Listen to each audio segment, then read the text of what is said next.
QSO Today, episode 349, Roland Smith, K7OJL. This episode of QSO Today is sponsored by Icom America, makers of the finest HF, VHF, and UHF transceivers and accessories for the radio amateur, reminding you that the great outdoors is calling. Get outside and under the stars with the new Icom Ic705 all-band portable transceiver, now shipping from your favorite amateur radio dealer. And by LDG Electronics, whose desktop antenna tuners are perfect for your ham shack or mobile. My thanks to Icom America and LDG Electronics for their support of the QSO Today podcast. Welcome to the QSO Today podcast. I'm Eric Guth for Z1UG, your host. Roland Smith, K7OJL, is currently my teacher at CW Academy, who got a very early start in ham radio almost 60 years ago. After a stint in the Air Force, life and professional relocations around the world paused Roland's ham radio activity. Roland has since returned to amateur radio and at a fast and furious pace, operating in just about every band and mode. Together, we explore the dramatic changes in the hobby and how K7OJL has adapted in this QSO Today. K7OJL, this is Eric for Z1UG. Are you there, Roland? Yes, Eric, this is K7OJL, Roland in Tooele, Utah. You're coming through 5x9. And Tooele, Utah is a suburb of Salt Lake City? Well, it's about 35 miles west of Salt Lake City on the other side of a mountain. But it's definitely a bedroom community. Most of the folks who live here commute into the Salt Lake area to work. And anybody that's been in Utah knows it's one of the most beautiful states in the Union. There's definitely a lot to recommend it, that's for sure. Well, thanks for joining me on the QSO Today podcast, Roland. Can we start at the beginning of your ham radio story? When and how did it start for you? It started for me in November of 1956. Sputnik had been launched, and a fellow in our community brought his big Hammerland shortwave radio into our junior high school science class and set it up and so we could listen to Sputnik making one of its passes. And it was just a beep, beep, beep, beep that we listened to. I was absolutely fascinated by radio from space, and it became really clear to me that that was the only way you're going to be able to talk to somebody in space is by way of radio, because there were no telephone lines, kind of an affair. And that was what went through my mind at that time. A few months later, I had I was a Boy Scout and was subscribed to the Boy Scout Life or whatever it was. Boy's Life. Yeah, Boy's Life. That was what it was. And there was an article in there about amateur radio, and I could order a book, and so I did. There weren't any other ham radio operators that I knew of anywhere in our area. I grew up in a little tiny town in southeastern Idaho called Soda Springs, and my uncle, who was actually 3 months younger than me, he was equally as interested in all of this sort of thing, and so we decided we were going to get our amateur radio licenses.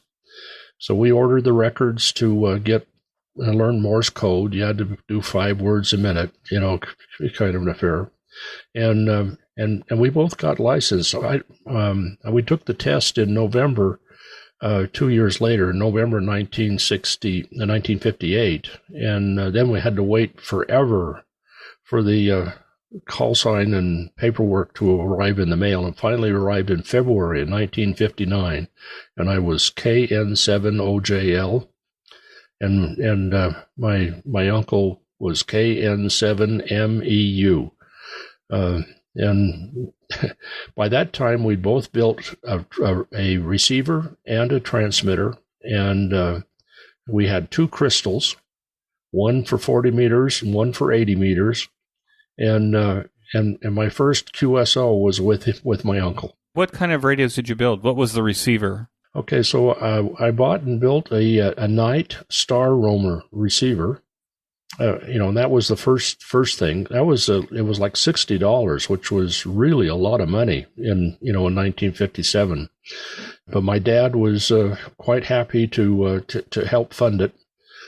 And then after I took him past the novice exam, which was an interesting process, by the way. I had to go to a ham in a neighboring city to take the Morse code test, and then if I passed that, then I got an appointment, a letter in the email in the mail to go to Salt Lake to the FCC offices in Salt Lake to be able to actually take the test, and it was and it was like an all essay a type test. There were a couple of multiple choice questions, but everything else was written out, including diagramming a Colpitts oscillator and a bunch of other things like that. But I bought an Icom 720 kit. That was the transmitter. It was a 90-watt CW transmitter, and built that. And had that ready to run on the day that my license finally arrived in the mail. So, my uncle and I, we were, we grew up like brothers almost, and we spent a lot of time sending Morse code back and forth to each other. And before you were on the air, did you have practice sessions with him? Oh, yes. We both built little oscillators, and we'd sit across the table, and we'd send Morse code back and forth to each other. It was a lot of fun. It was a pretty heady time. And what kind of help did you have in the process, for example, of building electronics or soldering? You actually built 2 kits. Where did that experience come from, or did you have some adult guide you, or did you have some triumphs and defeats at the beginning? My dad was an electrician, and he worked at the local Monsanto plant, as an electrician out there, and he was pretty handy at that sort of thing, and he's the one that showed us how to solder. I think he was pretty happy that we were involved in something as esoteric as amateur radio and electronics, and it's probably something that he would have liked to have done, I think, but didn't really have the real opportunity to do so. Now, did your high school in Soda Springs have an amateur radio club, or were there other amateurs that you discovered once you were licensed? There were no other amateur radio licenses, no other amateur radio operators within 50 miles. Did your school have any support for that, like electronics classes or anything like that? Nope, none at all. It's just, in fact, my graduating class, we had 31 students in my class. And I think there was, in the whole high school, there was probably maybe 95 kids in the entire high school. Sadly, it was a very sports-oriented school, very, very sports-oriented. Just about all of the teachers were physical education majors of some sort, and all of them were coaches. And we only had 2 or 3 of the faculty that I knew that were not there primarily to coach something. Was there a rival town in Idaho where all the rival teams were? Yes, there were 2 other rival towns, and those rivalries still exist, by the way. Did amateur radio play a part in the choices that you made for your education and career? Yeah, they did. I really wanted to get out of Soda Springs, Idaho, and the only way I knew to get out of there and get paid for it was to join the Air Force, and so I did. They had offered me the opportunity to get into Air Force, what's called Air Force reconnaissance. And so I ended up going to Yale University for a year to learn Chinese, and then back to Texas for schooling, which was all having to do with radios. And I think my amateur radio license and my experience with radios really, really, really helped as I was going through that school. And so based on that, I got selected to be able to be part of the airborne reconnaissance program. In that particular program, we'd fly, in the back end of a C-130 specially equipped aircraft with all kinds of radio equipment. And it was usually pretty boring. But on the other hand, I had an HF radio, the transmitter that was available to me. And so when we weren't on mission, I'd do airborne mobile QSOs with folks back in, all over the world using that radio in that airplane. We just getting into computers, in that time. What years were those? Set against the Vietnam War as well? Yes. I joined the Air Force in May of 1963, and stayed through September of 1968. When I separated from there, and so it was a year in New Haven, Connecticut, at the Chinese language school at Yale University, and then another 6 months of schooling in Texas, and then off to Yokota Air Force Base in Japan. And then from there, I spent 18 months on temporary duty assignments in Vietnam. How's your Chinese now? Oh, very, very poor. Now, were you actually listening to Chinese language communications or Morse code in Chinese? Can you say what you were listening to in those days?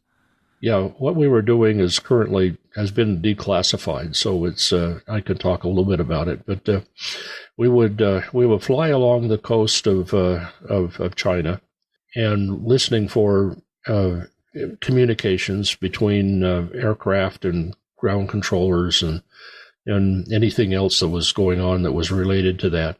The whole idea was to put together what was called the air order of battle. What kind of aircraft did they have? How many of them did they have? Where were they located? How many pilots? What kinds of things were they practicing? You just don't go out and do air-to-air flight and field burning exercises. You actually do something, as a military pilot. So we'd just fly along the coast about 50, 60 miles off the coast, listening to anything that we could hear and try to figure out what they were up to.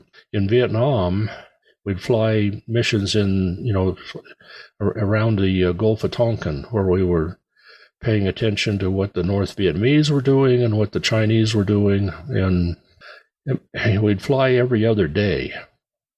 So, they were long days of flying, but we'd fly every other day. And so when I was in Vietnam, on the days off, what was there to do? So I found the Mars tent, the military amateur radio service. And they were delighted to have somebody there that could do CW. I would spend my off days at the Mars tent doing phone patches or sending radiograms for. I was at Da Nang Air Force Base, which was in the northern part of South Vietnam, which was in the section that was being managed and run by the Marines. And these Marine kids would be shipped out into the jungle for a couple of weeks, and they'd come back into camp, and they'd have like 4 or 5 frantic letters from their mother wanting to know how they were and why they hadn't written. And so they'd come over to the Mars tent so we could send a radiogram to their mother and let their mother know that they were okay. Now, if they had a girlfriend or some of them were married, they would want to do a phone patch. And, but they almost never wanted to do a phone patch with their mother. They just wanted to send a radiogram and say, I'm okay, kind of an affair. The phone patches were kind of interesting. Have you ever heard of Barry Goldwater? One of the more famous amateur radio operators. Yes, and he was a very active ham radio operator handling phone patches out of Vietnam for the military folks over there. I had did a number of phone patches with Barry Goldwater to let some young soldier talk to his girlfriend or to his wife. He was really, really an excellent operator, amateur radio operator, and obviously he had a very good setup at his home. And so when he wasn't in Washington, he was really active as a ham radio operator. And now this message from Icom America. I can already feel spring in the air, and the great outdoors is calling. Get outside under the stars with one of Icom's ultimate SDR transceivers. Stay connected while off the grid. The Icom IC705 is the perfect transceiver for hams who enjoy both a great indoors and outdoors. It's the perfect QRP companion with base station features and functionality at the tip of your fingers in a portable package covering HF 6 meters, 2 meters, and 70 centimeters, and is weighing in at just under 2 pounds.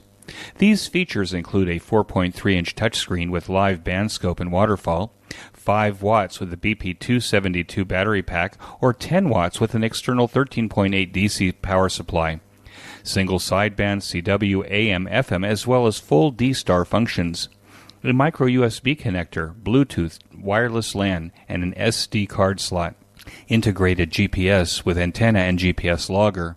The HM243 speaker microphone is standard equipment. The basic accessory for the IC705 is the optional backpack, the LC192, with a special compartment for your IC705 and room for accessories for soda activations or a day social distancing in the park. Visit the IC705 webpage to view accessories and free software available for download. If you lean to the VHF and above region, then you can create your own band opening with the Icom Ic 9700. This transceiver radio brings direct sampling to the UHF-VHF weak signal world. This all-mode transceiver is loaded with innovative features that are sure to keep you busy.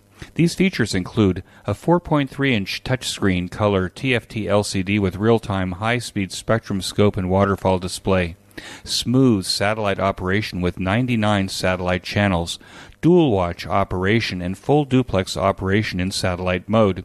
I believe it is the most exciting VHF and above transceiver on the market today. And finally, the Icom Ic 7300 is the most advanced HF transceiver in its price class and ideal for the new ham or the experienced ham looking for an upgrade. The Icom Ic 7300's high-performance, innovative HF transceiver with a compact design that will far exceed your expectations. This innovative HF transceiver digitizes RF before various receiver stages to reduce the generated inherent noise in different IF stages. The Ic 7300 is the radio that changed the way entry-level HF is designed, and I own one, and I think it's brilliant.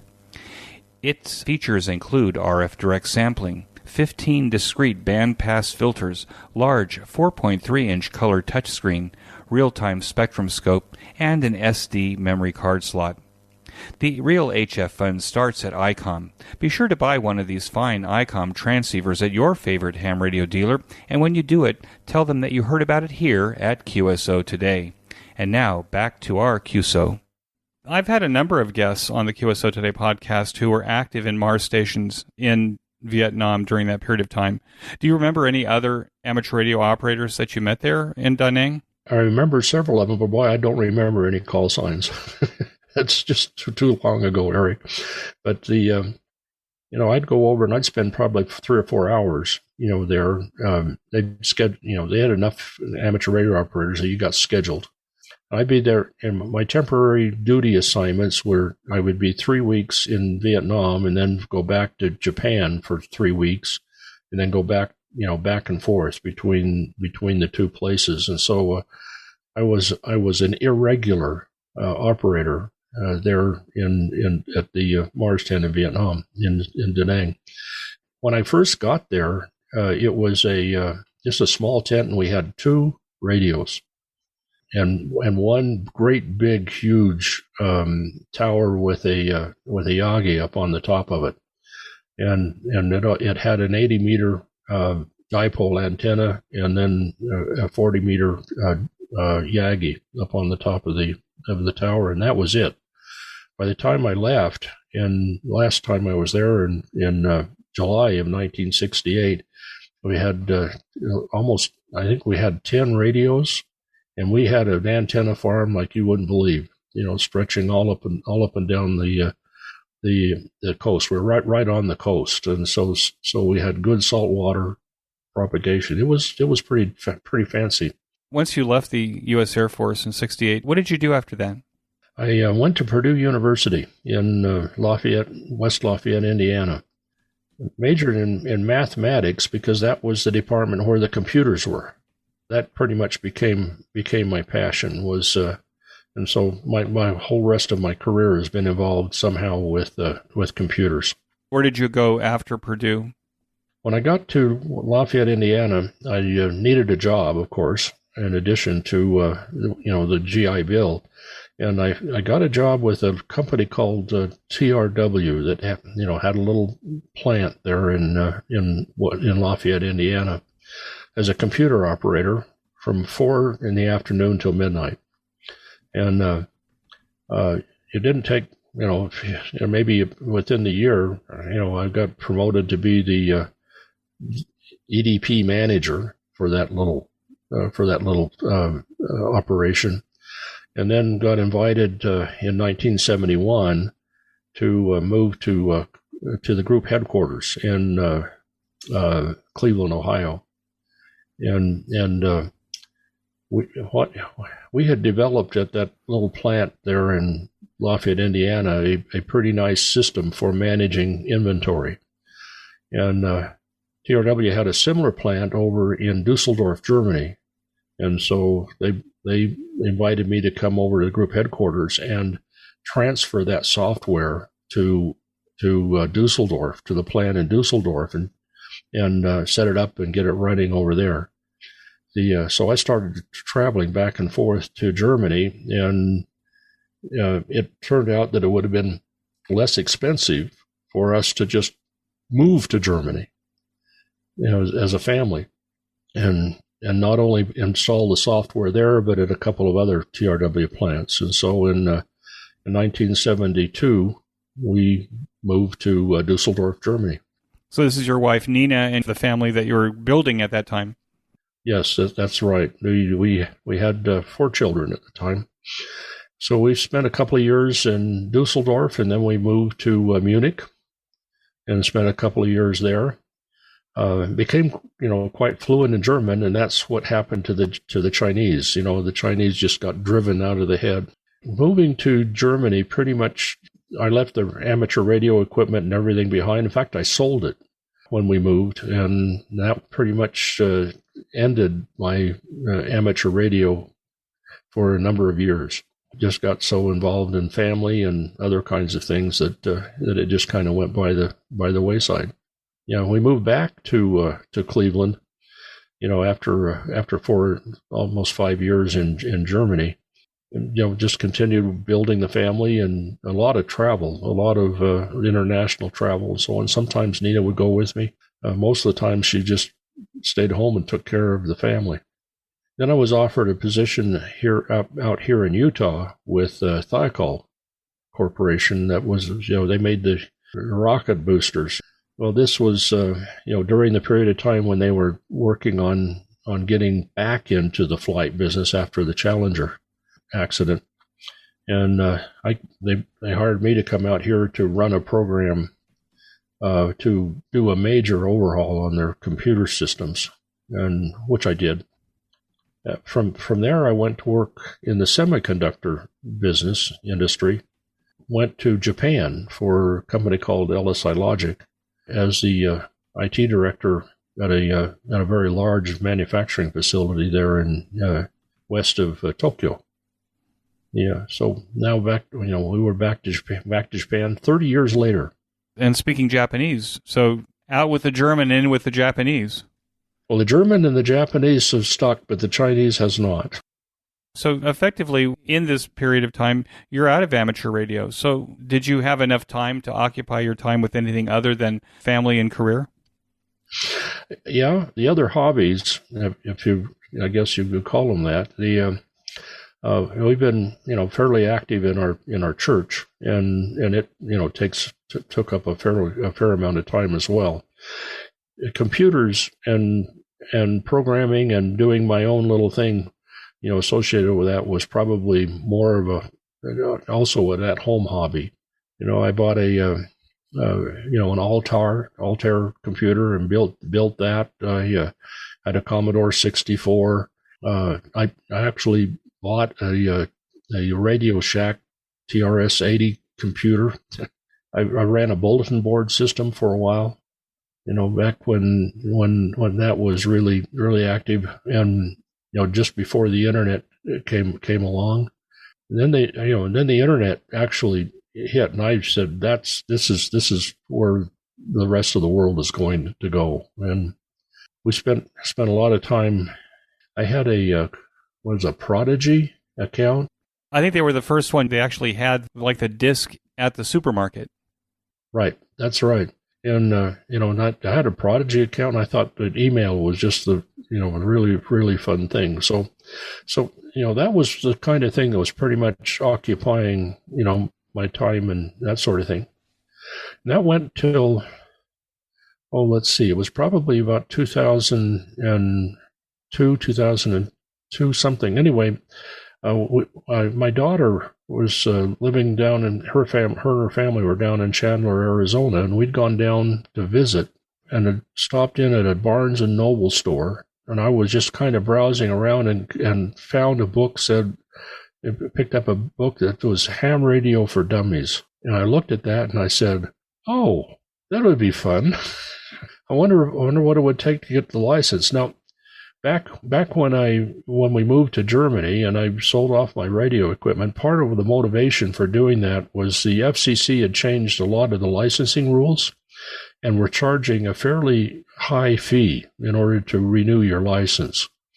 And I just decided if we're moving to Germany, I'm not going to be able to use this license anyway, and I'm not willing to pay the money to renew the license. And so it was quite a number of years later. I think it was 2002, might have been 2003. But anyway, picked up that book, and so I went looking to see whether or not there were any other books there at the Barnes and Noble having to do with amateur radio. And there was they had a technician class license manual, and so from the ARRL. And so I bought the two of them, and read through the Ham Radio for Dummies. It didn't take very long to get through that and put it aside. It was pretty light reading. But the technician license manual, it had literally every one of the questions in the question pool, and I was reading through that, and I said, I can do this. When we got back home, we were living in Pocatello, Idaho at the time. When we got back home, I started calling around and seeing who I could find was an amateur radio operator to see what it would take to take the test. And I found the Portneuf Valley Amateur Radio Club, and a fellow by the name of Glenn Powell, who was the president of the club. He became really, really good friends. I wrote down his call sign, and I can't remember where I put it, so I'm going to do a real quick lookup on it. But Glenn was the Portneuf Valley Amateur Radio Club was very, very much involved in doing community service projects, and it was an amateur radio emergency services club. I took the technician exam and the general exam on the same day. And passed them both. And there was no CW requirement at that point, right?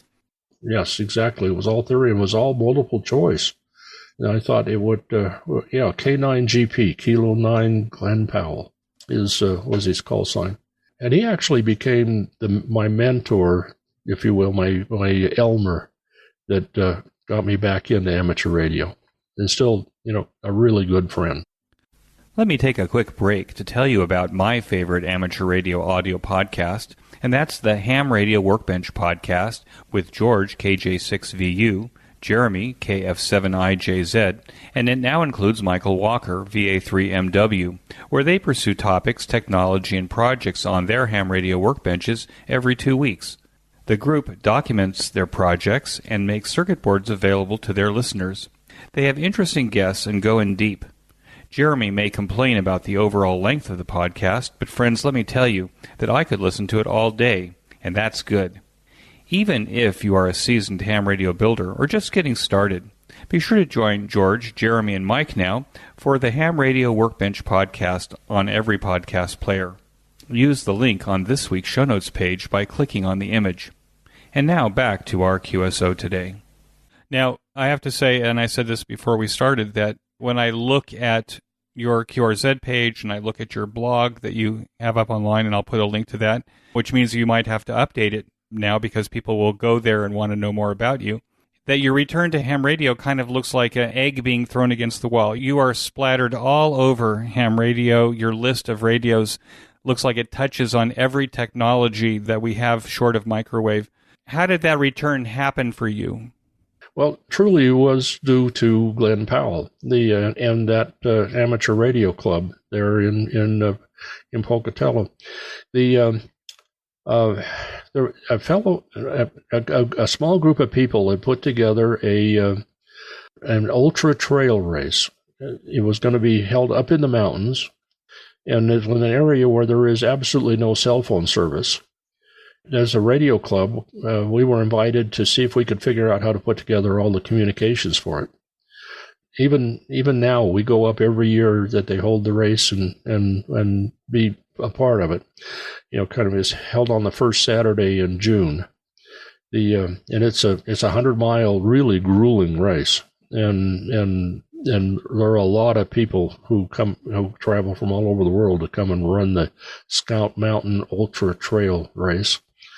That requires all kinds of technology that, besides just being able to talk over the radio. When you're transferring lists of data and that sort of thing, it's much easier to do it by sending it by way of data as opposed to trying to read it out over the air.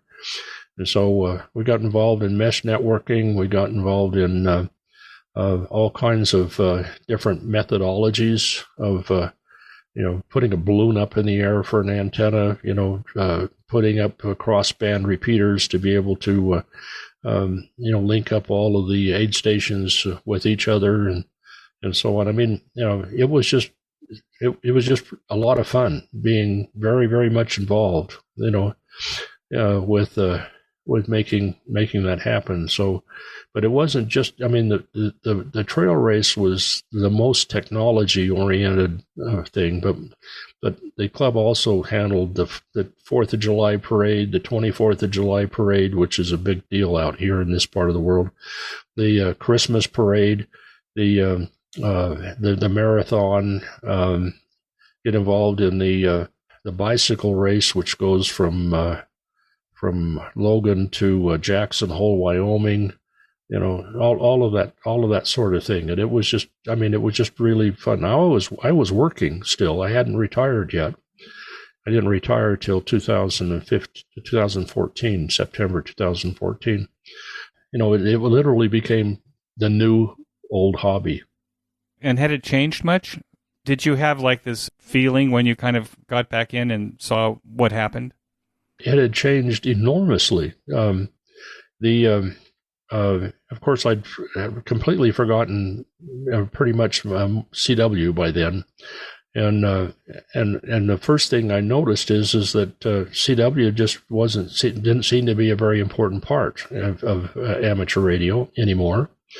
The VHF, UHF communications, and particularly data, and getting up into the mesh networking area, was that was completely unheard of, in my early amateur radio career, to be able to do anything like that.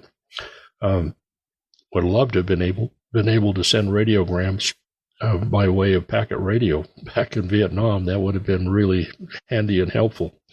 But yeah, amateur radio was very, very different.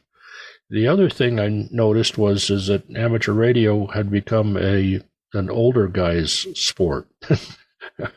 When I was a kid, in high school, most of the other amateur radio operators that I contacted, either by way of CW or when I got my general license in 1959, I built a VFO for my radio and then added a plate modulator system to it so I could do AM. But literally everybody I was talking to back in those days were young folks. They were in the maybe 20s or 30s at the oldest, it seemed like. But when I got back into amateur radio, it was it was the same group of people, but we were 30, 40 years older. Kind of an affair. And that was, that was interesting to me from the standpoint of, well, what do we do? How do we go about getting more, young people into the into the hobby? And that was another thing that the Ham Radio Club was interested in there in Pocatello, was mentoring and providing opportunities for kids in the school to learn about amateur radio. Did that formula work for them? Yeah, it was working. I mean, we had a few high schoolers and so on that were members of the club, that had gotten their license, and but until we moved here to Tooele was the first time that we could really get involved with the school. When I retired from the Idaho National Laboratory in 2014, my wife and I applied to serve a church service mission for our church, and we were invited to go to Laie, Hawaii, on the island of Oahu, as a service missionaries over in that area. And so we spent 2 years, and an incredibly active amateur radio group in Hawaii. Let me tell you, they are really, really active and involved. I got to know a lot of really, really good, folks that were, of course, they were very emergency operations oriented. With a lot of work of being able to put together networks of systems that would be resilient in the case of a typhoon or a hurricane over in that part of the world. And so that's when I became a VE, so I could do exams, and got my amateur extra license, so I could do all of that. And the BYU Hawaii had an amateur radio club. It was it's a very active group, and with a lot of college students involved. Now BYU Hawaii pretty much caters to the Polynesian community. In fact, if you're Polynesian, you can almost guarantee you'll get be admitted to the college. And amateur radio seems to be very interesting and popular amongst the whole Polynesian community throughout all of Tonga and Samoa and Fiji and Hawaii. That was a very, very interesting time. I've actually never heard this, but BYU University in Hawaii serves as kind of this magnet for Polynesians outside of the United States to come to school. Yes, it is, very much so. And BYU has 3 campuses. They've got one in Provo, Utah, one in Rexburg, Idaho. That's BYU Idaho, and then the one in Laie, Hawaii, which is BYU Hawaii. All 3 of them have very good, active, involved ham radio clubs. They're all linked together. Their repeater systems are linked, and you're talking to somebody at one university, you're talking to people at every university for BYU. It's they've put some really good equipment and capability together. Do students then leave and go back to their homelands or their native islands, and are they active amateur radio operators after that? Yeah, actually, they have to go back. If they come to BYU Hawaii on a scholarship, part of the scholarship requirements is that they go back home for at least 2 years when they complete their degree, and that's part of the idea of being able to bring that education back home and to better the life of the folks back home. Kind of referring. Yes, they do remain active involved. There's an association of folks. There's a Hawaii America All-Star Net that meets every Sunday, and it has amateur radio operators from all over, former, I've got people from all over the Polynesia as well as all over the U.S. that are somehow involved with the Polynesian community. They're ham radio operators. They get it's done on Sunday. It's Sunday evening here in the U.S., but it's Sunday afternoon in Hawaii every week. I noticed, Roland, that you have a couple of operational All-Star nodes. How did you get involved in All-Star? And could you explain a little bit what All-Star is for the listeners that may not know what All-Star is? Okay, so All-Star is another one of these voice over IP kinds of radio protocols.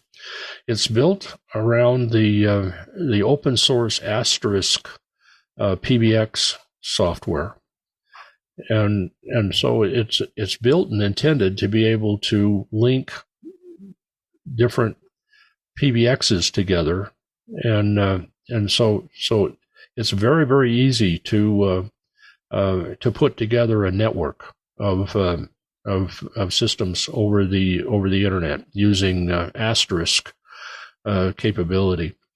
It differs from Echolink. It's definitely open source. I don't think there's anything proprietary in the All-Star ecosystem. But the other interesting thing is that you can call in to it using my mobile phone. I can call my Asterisk or my All-Star node and get on the radio by way of my phone, and I can connect to any of the other All-Star nodes around the world and do that from my phone. Now, Echolink, you can do that from your phone as well, but it's not quite as a robust capability as I've found that All-Star has. The only issue I have with All-Star is because I'm running a simplex node by FCC rules, it can only be up when I'm here, when it's attended. I can't leave it up unattended. I don't have a controller on it such that it would make sure that it didn't go off into the wild, start transmitting and not shut up, kind of an affair. So one of these days I'd want to put a little bit more hardware on the thing and make it into an actual repeater controller so that I can leave it up all the time. So I understand that you've got more than one node. Is that right? Yeah, I've got two All-Star nodes that I operate from the same location. Yes, they're from the same location. One of them is of course, one of them is a simplex node that actually is connected to a radio. I've got a Linko radio that I use for it. The other one is what's called a conference server. That's the one that I use to link other All-Star nodes, into my node, or my node into their node, and then I can connect the two nodes together when I need for it to be that way. And that's just I think that's pretty common practice in the All-Star world, is to run two nodes, one of them being an active radio node and the other one being a conference node. Well, I'm a very active All-Star user myself. I happen to think that it's one of the more amazing technologies, and having a background in computers like you also, it seemed to be a very interesting synthesis of computers, Asterisk, and amateur radio. And it's really easy. I mean, it's straightforward and it makes sense. That's the best part about it. It just makes sense how it works. Let's change gears a little bit, because when you said that you came back, you were quite surprised that CW was not, or didn't appear to be, as popular or as active as it was at the time that you were originally a ham. But the reason that we know each other is that you're my instructor at CW Academy, where I'm right now taking the basic course in order to get my CW back up to par. And I think, as I told you at the beginning of the class, is there something about the zen of CW, which is something that I would like to attain in order to have a relaxing QSO after spending the day talking to people all day long on the phone. So how did you get back into CW, and how did you end up becoming an instructor at CW Academy?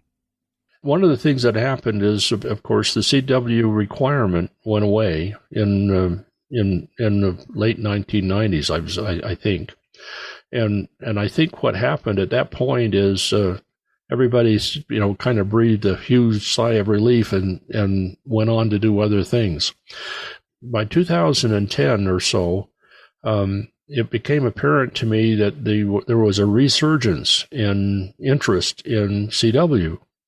I was hearing more and more CW on the air. And so I said, to myself, obviously I need to get back into that mode. That's actually now my most popular mode. I have to go find the microphone for my radio if I'm going to do single sideband. Now, this microphone that I have that I'm using right now, I do have a switch, so I can switch it between my computer and my radio, but that's fairly new. I've only had that probably for 4 or 5 months. But so I got back into starting.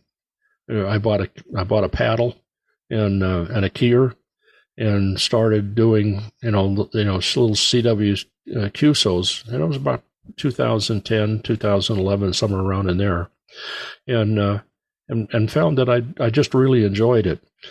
I'm actually pretty much of an introvert, Eric. Spending all day, involved with people is not necessarily invigorating. It's sometimes draining. And I find that, CW, having a QSO or so on with CW, I don't have to talk. I'm using my fingers and to do the communication, and it is actually quite invigorating. And that's kind of what I found. When we got back from Hawaii, from our service in Hawaii, we had sold our house in Pocatello, Idaho, with the intent of moving down into the Salt Lake area. We have some family down here. We wanted to be closer to a better airport. We've had 9 children, 7 of them still living, and there's literally from coast to coast. I've got one out in Connecticut, and another one in Pennsylvania, and one in Hawaii. We got one in not Hawaii, Ohio, one in Arizona, one here in Utah, and another one down in Seattle, Washington. And so we wanted to be close to an airport so we could go spend time with the family, and we ended up building a house here in Tooele. I made a presentation at a convention on getting rid of my own RFI out of my shack. When we built this house and we moved in November of 2017, I put the radios together and turned them on, and my noise floor was like S11. Oh, it was horrid. And I was thinking, what in the world is going on? Do I have neighbors running grow lights or something? And so I went looking for for all this RFI, and I found it in my own room, in my own ham shack, if you will. I had bought a couple of power strips from Home Depot that also had USB ports on them, to be able to charge devices. And it turns out that they were incredibly noisy. And as soon as I unplugged them and turned them off, my noise floor dropped down to about an S7. And so I went looking for everything else that I could find, and I had like 10 or 12 of these wall warts, powering various Raspberry Pis and other kinds of things here in the room, and all of them were really noisy. The only ones that weren't were I had a couple of wall warts from Apple. They're little USB power supplies, and those are really quiet. But just about everything else was really noisy. And so I decided to eliminate all of that. So I built a little 12-volt power supply, kind of an affair, and and so literally everything in my shack is running off of 2 power supplies. One of them running my ham radio equipment, and the other one providing power to everything else in the shack. So I could get rid of all that RFI. Well, I made a presentation about that, and I got a call a few days later from John Mitten from the Utah DX Association wanted to know if I would do that same presentation for their club. I said, sure, I'd be happy to do that.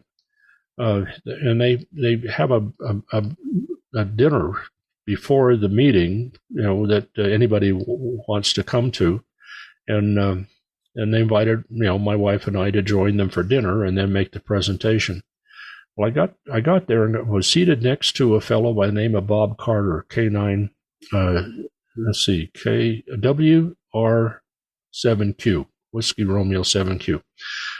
I was seated next to Bob Carter, and we got talking about CW. And it turns out that's what he is. I mean, he is a CW. That's all he does is CW. And he was working on getting up in, I think he had like 260 DXCC entities confirmed, kind of an affair. And I was telling him a little bit about, my CW experience. And he said to me, have you ever heard of the CW Academy? And I said, yeah, I have. I've been thinking I want to take the advanced class from CW Academy, but I heard it's really hard to get into it. And he said, well, you now have friends in low places. He said, if you want to get in and take a class, I can arrange that. But we got talking, and it turns out that the CW Academy was trying to manage all of their classes using spreadsheets. And, they were now getting 800 or more students per semester, and trying to do it all on spreadsheets was just impossible. And Joe Fisher, AA8TA, who was, kind of manages all of the instructors for CW Academy, was getting really, really frustrated with the whole thing. And Bob said, do you know anything about computers? And I said, well, I do. I do know a little bit about computers. And he said, well, could you help me set up a database for this thing? And yeah, I can do that. We've got about 25,000 lines of code now in this CW Academy system.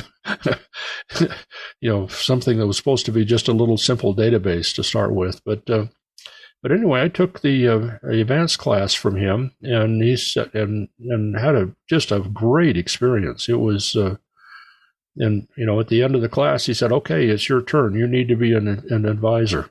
And so I did. I've done 3 intermediate classes, and now I'm doing 2 basic classes with the CW Academy.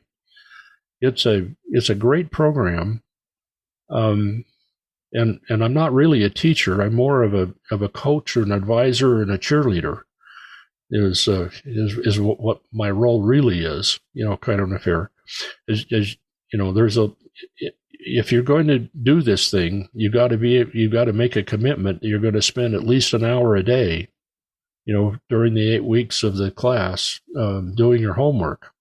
And if you'll do that, you'll come out a good CW operator at the end. And now this message from LDG Electronics. LDG Electronics, our new sponsor, is a family-owned company that manufactures sophisticated antenna tuners, balun, and antenna accessories. Check out their new Z100A antenna tuner for your shack or portable operation that includes LDG's famous 10-to-1 tuning and plug-and-play operation. For more information, click on the banner in this week's show notes page.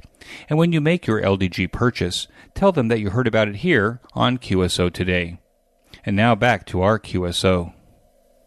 One of the listeners sent me an email today because I had mentioned in a newsletter that I send out that I was taking the CW Academy class. Do you happen to know, is there a different approach that CW Academy is taking that may differ from, say, the Long Island CW Club in their classes? Yeah, there is. The Long Island CW Club, of course, primarily relies on doing things over the internet, type of an affair.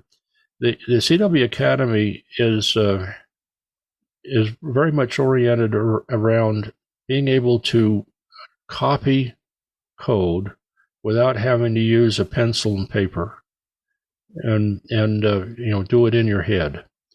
and very much oriented towards helping you learn CW as a language, like German or Yiddish or any other kind of a language. When we're in a language circumstance, if somebody says you, like, hey, you, Roland, I don't hear Y-O-U, although I know that's how it's spelled. I just hear you, and understand that what it means, and that's what we're trying to teach in the CW Academy. They start off in the beginner class for folks to learn the code, so they understand and know, all of the characters and numbers and some of the punctuation. When we get into the basic class, we're very interested in making sure that you've got good instant character recognition. But by the middle of the class, we start working on words, and having you hear words and not just two character kind of an affair, and trying to get you up into the area of around 10 to 12 words a minute, being able to operate at that speed. The intermediate class takes over from there, and then we're really working on all the QSO words. There's about 66 standard QSO words that, and we're trying to get you to the position so that whenever you hear them as a word, and not as letters, and such that you can carry on a QSO with somebody anywhere in the world without having to use pencil and paper. Now, I do use pencil and paper because a little bit, because I need to write down the call sign of the other person, and probably write down location and a couple of other things, but maybe just some notes. But that's it. So it's a language. Well, I'm finding that when we're doing the exercises in the class, that I'm typing rigs and names just to remember them. Maybe that's part of the way it goes. Let's switch gears a little bit because we're running out of time. What do you think the greatest challenge that amateur radio faces now from your standpoint? There's a couple of them. One of them is having it not become obsolete and ancient, from that standpoint. But I don't think it will. I think that there's enough great things going on and available in amateur radio. But the problem with amateur radio is that we've been thinking about it for many, many years as, people talking to each other over over radio. There are so many different ways today to be able to talk to somebody else in the other side, on the other side of the world, that doesn't have anything to do with radio or anything that we know about, or think about having to do with radio. The future of amateur radio is not necessarily voice communications. It's just about everything good that's happened in the whole area of communications has some kind of genesis in the amateur radio world. On the bulletin board systems, some of the internet protocols and all of that sort of thing all have a genesis in the amateur radio world. As amateur radio operators, if we're not looking to the future and embracing the future capabilities, particularly the digital capabilities. I hear an awful lot about people complaining about FT8 as killing amateur radio. But on the other hand, I think it's incredibly exciting to be able to have conversations, QSOs with people all over the world at 5 watts or less. And with this very, very, with what Joe Taylor is doing with signal processing, below the noise level is incredible to me. So I think some of the challenges that we've got as amateur radio operators is not being stuck in the past. Or maybe the challenge is between our headphones. That's exactly right. You and I are right now having this interview over Zoom. We're doing a QSO over Zoom because I'm in Israel and you're in Utah. But I see behind you that you're not just a ham that's on the air. I see a 3D printer. I see parts drawers full of parts. I see what appears to be some kind of workbench and some monitors behind you. You're a very active builder as well? Yes, very much so. I love my 3D printer, by the way. It's an amazing tool. I enjoy building. my latest project has been a cricket, little CW transmitter, kind of an affair. I ended up having to build two of them because I screwed up the first one, and so I had to buy a second one and then build it right. I've enjoyed that. We've taken it out now, and I've done a couple of parks on the air activations using that little cricket device with its 9-volt battery, and made the requisite number of contacts to be able to qualify for a parks on the air activation. That's been my latest project. And what do you take besides the cricket? What's the receiver that you take into the field? The little receiver I have is a Zygo X1M. It's an older radio, an older Zygo radio, but it's got a nice receiver on it. I don't like its transmitter very much, but it's got a nice receiver, and it's light and easy to carry. So that's what I usually use when I'm going portable. I've been thinking about building, what I'd really like would be a KX2, but that's a little bit out of my price range at the moment. I'm the president of our local ham radio club, and we have an Elmer night every third Wednesday of the month, and where we try to get people together, building and doing. Building antennas, or building dummy loads. We've made polarity checkers, practical stuff. We've built tape measure antennas, and we do a couple of fox hunts a year, for folks to be able to play with that kind of thing. I'm a firm believer that if you're not doing some of this stuff with your hands, you'll never understand it. I believe that's true. Absolutely. So yeah, I building and experimenting and playing. I mean, that's a part of amateur radio.